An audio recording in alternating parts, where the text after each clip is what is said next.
Sir இப்போ நான் வேலைக்கு போறதுனால எங்க அப்பாக்கு ரூபாய் கொடுக்க முடியும்னா என்னால கொடுக்க முடியும். எங்க அப்பாவுக்கு மட்டும் கொடுக்க மாட்டாங்க, அவங்க அப்பாவுக்கு கொடுப்பாங்க.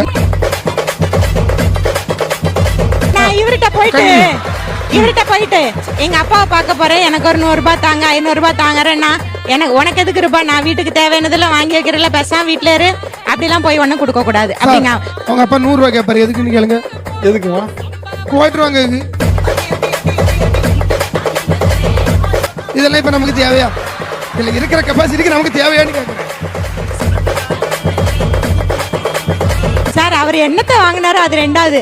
தன்னோட தகப்பனுக்கு நான் கொடுக்கறதுல இது எனக்கு ஒரு சந்தோஷம். அப்ப என்னோட சம்பளத்துல நான் கொடுக்கறதுல உங்களுக்கு என்ன கஷ்டமா இருக்குன்னு நான் கேக்குறேன். எங்கப்பா நீ 150 ரூபாய்க்கு ஓட்டர் கேட்டா கொடுக்க மாட்டேங்க. இல்லம்மா இப்போ ஏமா பார்த்தா ரெண்டே ஒண்ணா பாக்குறேன் சார். ஒரு நிமிஷம் கேளுங்க.